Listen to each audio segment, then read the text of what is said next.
Hi friends, எல்லாருக்கும் happy Pongal. இன்றைக்கி தான் ஃபஸ்ட் டைம் என்னுடைய வாய்ஸ் நோட் போடுறேன். நான் கோவிலில் அன்னதானம் பண்ணலான்னு சாம்பார் சாதம் செய்துட்ருக்கேன். சரி, அதை பற்றி உங்கள்கிட்ட எக்ஸ்பிளைன் பண்ணலான்னு சொல்லிவிட்டு சாம்பார் சாதம் எப்படி செய்கிறேன்னு சொல்கிறேன்.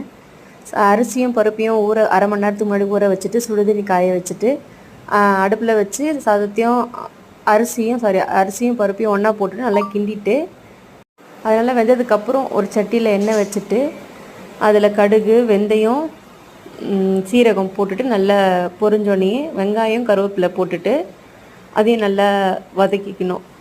எப்போவுமே சமையலுக்கு வெங்காயம் கொஞ்சம் நல்லா ப்ரௌனிஷாக ஆகணும், அப்போ நல்லா டேஸ்ட்டு கொடுக்கும். அப்புறம் தக்காளி போட்டுட்டு ஆச்சி சாம்பார் பவுடர் தான் யூஸ் பண்ணியிருக்கேன். 3 பாக்கெட் போடுறேன். நான் 1.25 கிலோ அரிசி போட்டிருக்கேன். அதனால் காய் பார்த்திங்கன்னா கேரட், பீன்ஸ் தான் போட்டிருக்கேன்.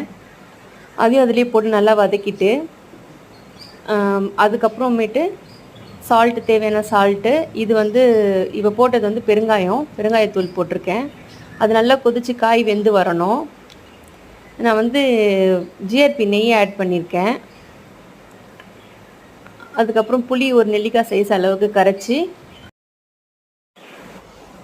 லாஸ்ட்டாக ஃபைனலாக யூஸ் பண்ணுறதுக்கும் கொத்தமல்லி எடுத்து வச்சுருக்கேன். இது கொதிச்சுட்டு இருக்கும்போது இதுலேயும் கொத்தமல்லி போட்டுட்டு நல்லா கொதி வந்ததுக்கப்புறம் காய் வெந்துடுச்சான்னு செக் பண்ணிவிட்டு நம்ம அந்த சாதத்தில் ஊற்றிட்டு நல்லா கலரணும். லாஸ்ட்டாக கொஞ்சம் நெய் விட்டுக்கணும். கொத்தமல்லி ஒரு கைப்பிடி போட்டுக்கணும். டேஸ்ட்டும் ஸ்மெல்லும் நல்லாயிருக்கும். அதுக்காக தான் போட்டிருக்கேன்.